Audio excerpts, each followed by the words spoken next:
Blockade Blade Runner. For the NPA Airway, put a small bit of lube in the kit. Never mind, you brought it up Monday night. So you can also use spit. Or their blood. You can use blood. You can use anything. Yeah, you can absolutely put it in there. Yeah. Some of it, sometimes you see them even packed with it. There is plenty of room in the ankle med kit. The slot where you're going to put the Z-Fold quick clot, you can put 2 of those. You could put 1 of those and put a 2-pack of chest seals in there also. I like the compact chest seals. They're a little smaller. You could also put that in with the Izzy Bandit. Like, you can make this thing as thick as you want it. Now, I haven't worn it with pants yet, but I wore it around for hours just on my ankle, just like this, with these Smart Wool socks, these shoes.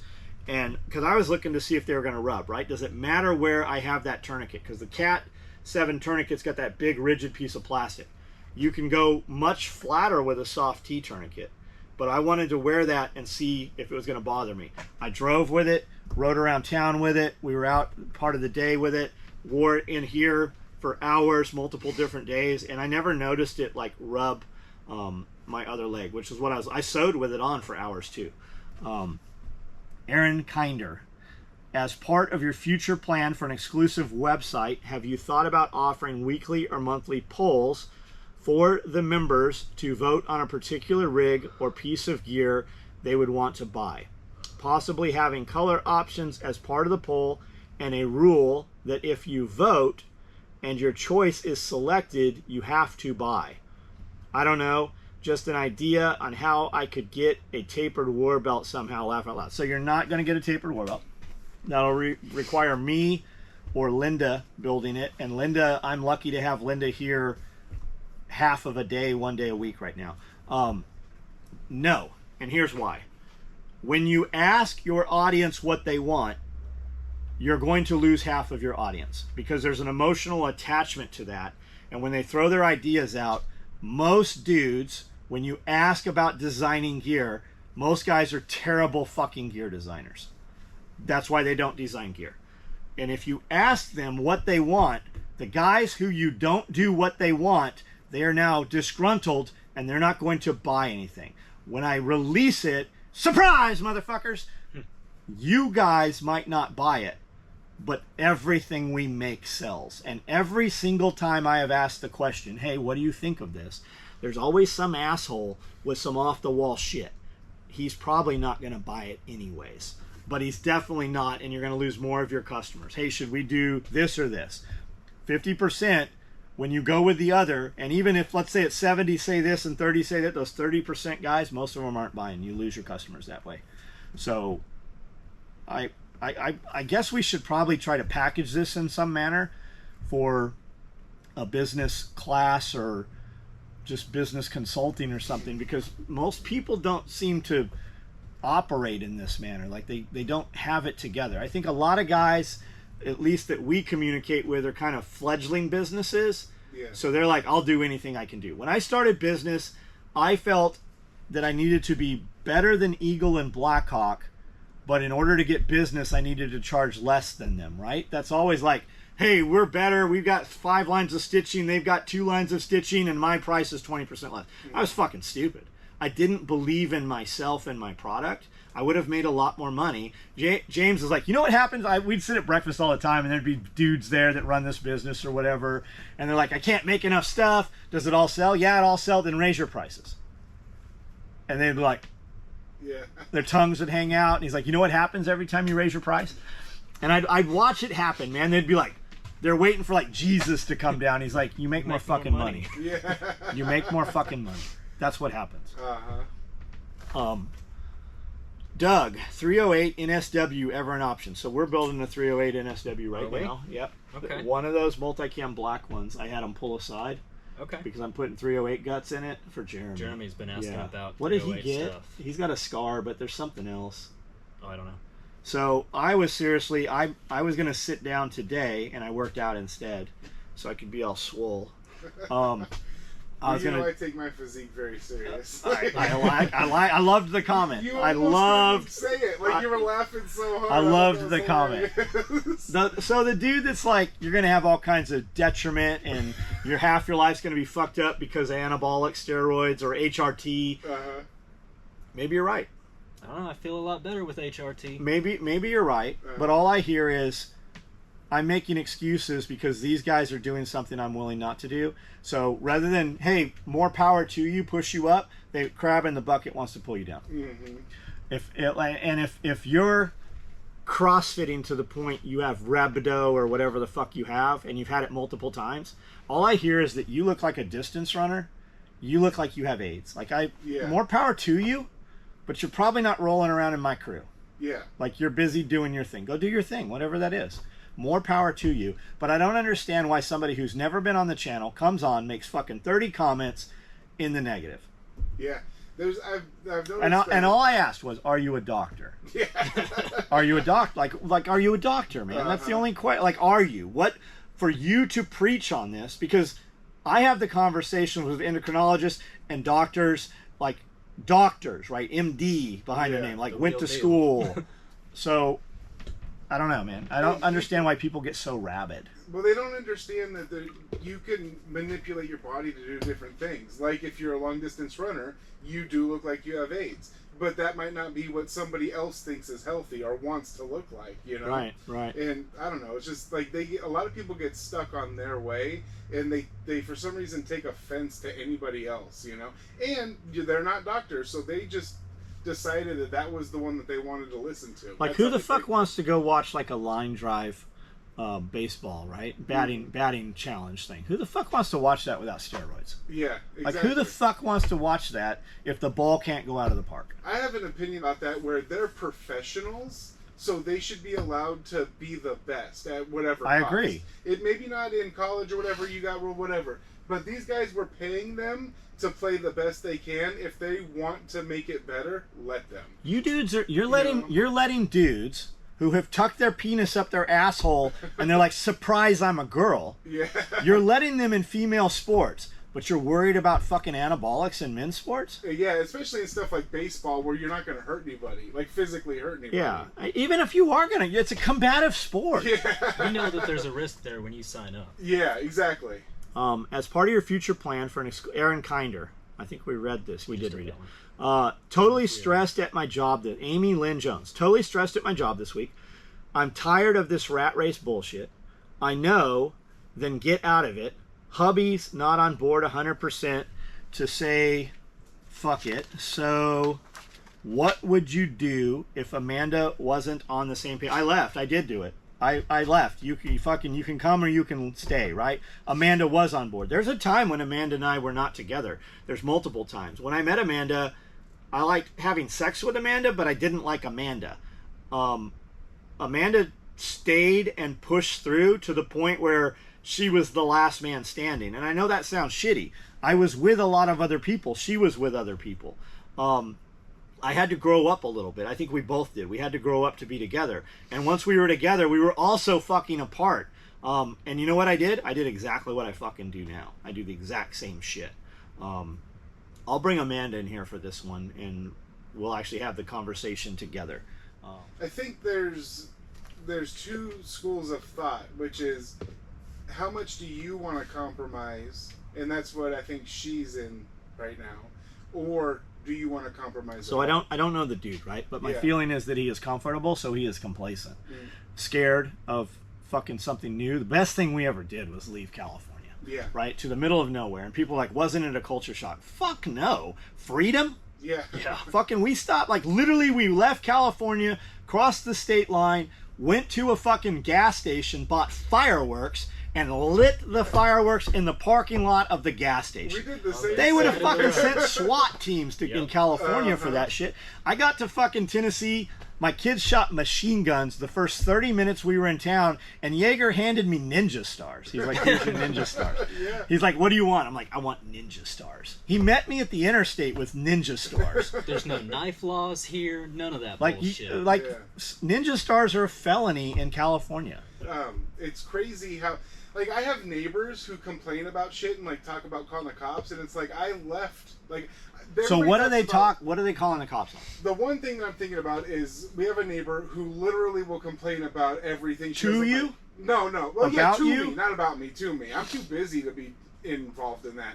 But her big thing was on 4th of July. She was okay. So she wanted to call the police about fireworks. Who was lighting fireworks? The entire neighborhood. Like, so, you walk outside. So every kid out there is lighting fireworks because you can buy them at the fucking liquor store. You can buy them at the gas station. Yeah. And it's 4th of July. Yeah.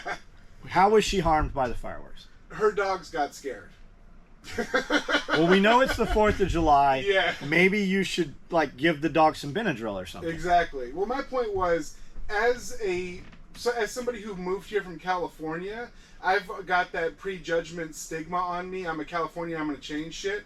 These people are worse than I am. Like, I'm just like, shut the fuck up. It's always fireworks will end eventually, you know? It's a trip, right? You're someplace, California, and you're like, it's so bad here, I need to leave.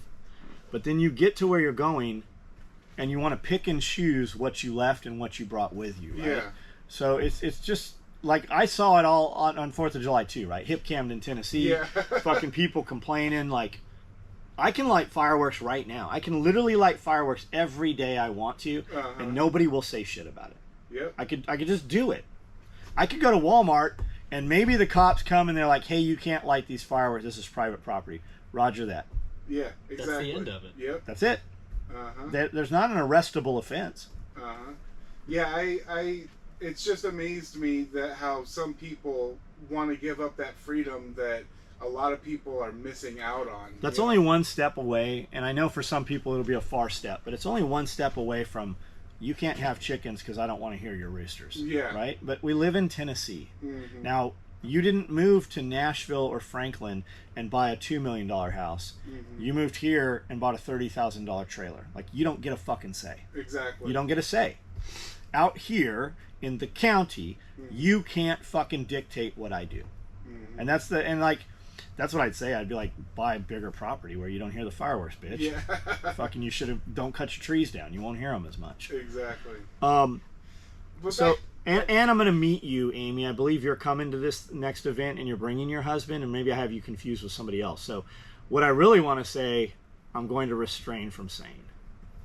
What I was trying to get at is not with compromise on what you guys do. It's more about compromise with that relationship. Like, if he doesn't want to do what you want to do, there's only so far you can bend. And if you want to bend, then bend as far as he wants you to. And if you don't want to bend, then you have to rethink your relationship. Spend your time every day bettering yourself, and better yourself in a manner that it's what your husband wants, right? I work out all the time. I want Amanda to be like, I can't get a dude fucking hotter than John. Like I think that when I go, like, I don't want to cardio a second time. I don't want to do another 30 minutes. I'm like, I'm going to be the hottest motherfucker there is, right? In my group of people, I'm going to be the dude. There might be a dude here at SRF out of 1,000 people in better shape, but I'm going to give him a fucking run for his money. At 50 years old, I'm going to be the fucking most fit dude standing here in this entire crowd. And I got 2 weeks, and I just started, like, that's, like, I still work out, right? I'm working out extra, and I will make an entire difference in my body and my physique in the next 2 weeks. And all I'm going to do is not drink any alcohol for the next 2 weeks, and I'm going to work out a little bit more. That's all it's going to take. That's it. Thinking about starting a lawn care business. Any advice on starting a business? Create an LLC, bonded and insured. How much do I charge? I would say go fucking start a lawn care business. See if you want to do it, right? Just go do it. And if you're serious about it, hit me up on Facebook. I will put you in some lawn care business groups. I like mowing. I like lawn equipment. I like lawn trade shows. I'll put you in a group and you can see people talk. A lot of it is just fucking hatefulness, man. It's just hatefulness in this group. But you will learn a lot of things, right? What gear should you use? What can't you use? I wouldn't go buy a bunch of equipment. I would literally start mowing fucking lawns. I would show up and I'd mow a couple for free too. Are you willing to do it for free? If you can find something you like doing enough that you're willing to do it for free, it's going to be really fucking easy to do it when you're getting paid to do it. Go get you a lawnmower, drive up to some lawn and mow that motherfucker up. And when they come home, they're going to be like, who mowed my lawn? Don't even take credit for it. Just go fucking clean somebody's lawn up, right? And whenever I mow the perimeter next to the sidewalk, I do the first 2 passes on the outside perimeter, and I blow the grass clippings in. I find that once I make my first 2 passes, my 3rd pass can be blown outward and they won't get on the sidewalk. But even if I do put grass clippings in the sidewalk or in the street, I blow back. I drive back and forth a few times to blow all those clippings off of the sidewalk, right? That's it. And then just leave them a card if you want to. I just do that. Have goodwill. Make some goodwill.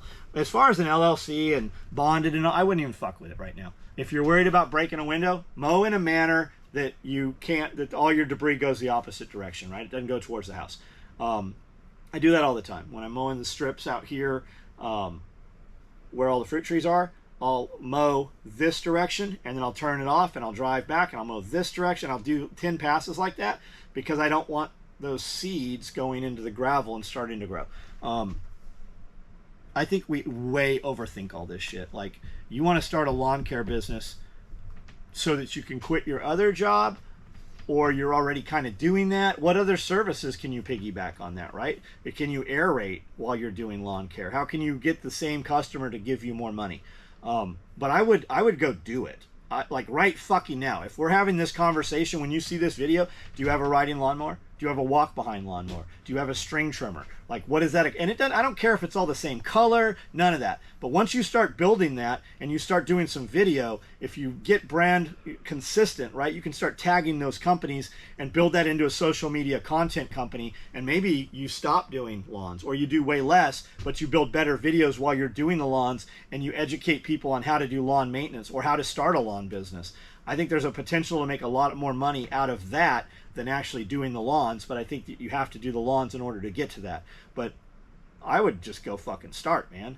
There's fucking kids, I don't know, maybe there's not anymore. There used to be kids all over the place that just would go up and knock on it. Can I mow your grass? $5. Can I mow your grass? $1, whatever it is, right? I'm not telling you to do that. I would assume that any lawn you're going to be mowing is $65 or above. But that's what I think about that. I think you should totally do it. I would not do any of that bullshit until you fucking start doing it. Make sure you want to do it. Empty. If you added automation into your business, do you think the return on investment would be a worthwhile investment? Just depends what it is. We had a lot of automated shit. It was way faster to build stuff on unautomated equipment. Automated stuff pretty much does one thing. I don't know the answer to it. I'm not really concerned with it right now. We're really good at doing things the way we do them. As I get older, maybe Cody will be like, this is all bullshit, I'm in charge. Automate. No, it's not going to work that way. We do too much different intricate things for an automated sewing machine to be of any value to us. And we don't have enough button pushers to run them. Yeah, the problem is laborers. What you guys do is kind of unique in that situation where you can't just have one machine know everything that you need to do, right. And to have a machine for one task is a waste of money. Correct. John, my cheese wheel. This guy usually has good questions. John, I'm sure you don't remember, but you fixed my broken dog collar a while back. It's still going strong. I may have to get one for my new Pyrenees. I absolutely love SOE customer service. You guys have always been great to me. I never understood those people from the rant videos. Are they bitchy customers? Are the bitchy customers the reason for structuring your business to be referred customers only, as stated in previous video? No, it's prestige. It's prestige. It's tighter knit group. It's building community. And I only have so much labor, right? Like when I said it matters to me who has our Strider knives, it matters to me who owns my product. So if you are willing to jump through a couple of hoops, then that is a qualified customer, right? If you were referred by an existing customer in good standing, chances are you are also going to be a good customer in good standing. But if Cletus, who rolls up in the parking lot and all 2 of his tires are different sizes than the other 2, that's probably not my demographic of customer. But a lot of it's just prestige. It's just being able to put more time and effort into quality product, better quality control, and controlling where that goes. When people hear about things, but they're like, how the fuck do I buy this thing? The guy that is willing to figure out how to buy it, he's going to be a better customer. He's going to be a more loyal customer. He's going to interact with you more. And that's what a lot of it's about. Everybody that sees this video, they jump through a couple hoops in order to be able to even see this video. Like, you can't take this video and send a link to somebody else. It just won't work for them. So it's like that. This is a good one. There's more to this. Oh shit, he's got another. This one you're talking about? Mm-hmm. Same dude, my cheese wheel. I have about 100 birds, turkeys, guineas, and chickens. Feed is so high, I've been diluting the feed with cracked corn, 2/3 corn, 1/3 layer crumble. So, are you after eggs? I don't know that it matters so much if you're not after eggs. When I drop the protein down via layer crumble, and I don't use layer crumble, I use layer pellets. But when I drop the protein down and I up the corn, the egg production comes down. It drops. So I do see a noticeable difference. And I also feed corn. I feed scratch along with layer pellet. It saves money. Haven't noticed any decline in quality or taste of the eggs. I don't notice a taste quality. I just notice a volume quality. Have you tried this, and would you do just by straight feed? You can also take it and start doing fermentation. You can ferment that feed, which volumizes it, which it's not going to make them any more nutritious. It's going to satiate them more, right? Do your birds have access? My birds, almost all of my birds get out on grass where they want to. They've got several acres they can run, and especially now, we're letting the grass grow, which drives me fucking nuts. Yeah. We're letting the grass grow, so there's seed heads and there's bugs. There's a lot more stuff for them to eat right now. Now in the winter, you have a big reduction in egg laying because of solar cycle, but also there's no bugs, right? There's no grasshoppers out there. There's no bugs. There's no seed heads. It's just ice. And all of our birds are out on the ice all the time. They can get into their 10 by 10 coops at any time where there is no ice, and we have hay bales around that they sit on and stuff, but they're all out. If you drive up here and it's 20 degrees out and the whole place is covered in snow, you will see chickens all over out in the snow. And I have all kinds of breeds of them. I watched you and Jaeger for years. Do you have a most memorable story with Jaeger? Keep up the good work. Thanks for being inspirational. I've already won, so thanks for the free gear. It's always good to see something come in from SOE. Well, man, thank you for that comment. I have a lot of stories about James that I'm just not, some of them I just can't put out there. And a lot of them there's so many people telling James stories right now. I sat down every breakfast with James for 3 or 4 years, had almost every lunch with James, and had almost every dinner, myself and the kids. We would just go. We would go in and be like, hey, we got 60 people coming. Start putting tables together, and they would always be pissed off. I'm like, this would be the best tip you make all month. Yeah. I'm like, I will fire you right now. You will literally not work at this business. Do your fucking job. Like, we are about to, the people I'm bringing in here are about to pay you more in this one meal than you're going to make the entire rest of the fucking week. So I don't get the problems. It's people that want to get paid without working. Yeah, it's just little fucking asshole girls, most of them. Most of it's just little, and the dudes, they're bitches too. Yeah. I mean, I'll have to get back on the James story.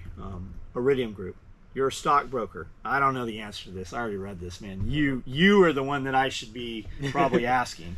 You're a stockbroker with US dollar 1 million to invest broadly. Your investment choices are cryptocurrency, condominium developers, wheat, paper mill, and landfills. I'm saying wheat. But it has to be in stock, right? I would not do any of that shit. I would want to buy physical assets, real estate, like dirt, right? Dirt that I can access that's close to me. Housing that I can control that's within my area, right? That's what I would want to go to. But if we're saying it has to be stocks, shit, Ed, I don't fucking know, man. Even with I thought about calling John Pugliano and be like, hey, what would you do with this? I don't like the options that he gave. You could put some in crypto. Definitely, for me, I'd stay away from developing because you spend more money than you expect to when you're developing something, especially something like condos, you know. But I would, yeah, like if it had to be stocks, it would be things that I believe are going to happen in the future, and a lot of it would be in mutual funds because mutual funds are run by banks, and banks aren't going to. Well, at least so far, banks aren't allowed to fail. And like I feel like banks are kicking and screaming. Yeah. They're just a fucking wounded animal right They now. might be. That's why I said at least so far. But like the first thing I thought of is one of the mutual funds I'm in is it's called a disruptive fund. I think it might be closed by now, but it's through Fidelity.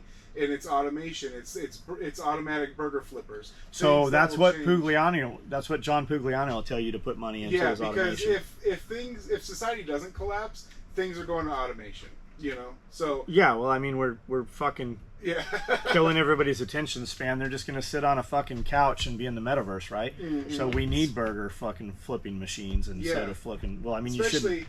we drove past a Domino's in where we live, and it was $25 an hour. Yeah. Like you can't like you can buy a machine that'll do it for you that you cost less than $25 an hour. Right.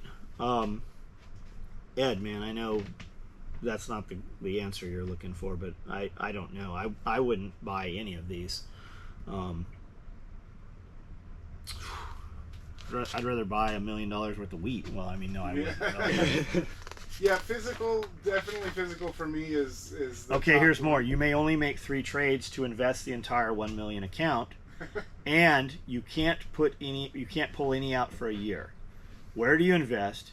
How do you split the money? Fuck, I don't I'd have. say wheat and crypto, half and half. Yeah, I mean, definitely you want to put some in crypto, especially now because everybody really is good down time. on it. But your entire doesn't matter if it's $1 million or if it's 10 million or $10. We're talking about 100% of your money. I wouldn't put 100% in crypto. Out of these choices, Yeah, being that I don't own any of this shit other than crypto, yeah. I'd put the whole million. Like if Ed was like, here's $1 million, I'd fucking buy Bitcoin with it tomorrow. So yeah, if you had an extra million, but I took that as this is all of your money. This is 100% of your investments. Yeah. You know. All right, let's cut this off for now. We're getting close to 5. You can even leave this in there. We're getting close to 5. Amanda's working on the email. People are going to be leaving at 5, and I'm sure there's something in there that she's waiting on me for. Cool. So let's do that, and then we'll record the rest of this tomorrow with her, and we'll go back and catch some of those questions. Cool. Yeah, man, I'm talking about realest, one of the realest to try. My family, SOE, got the tools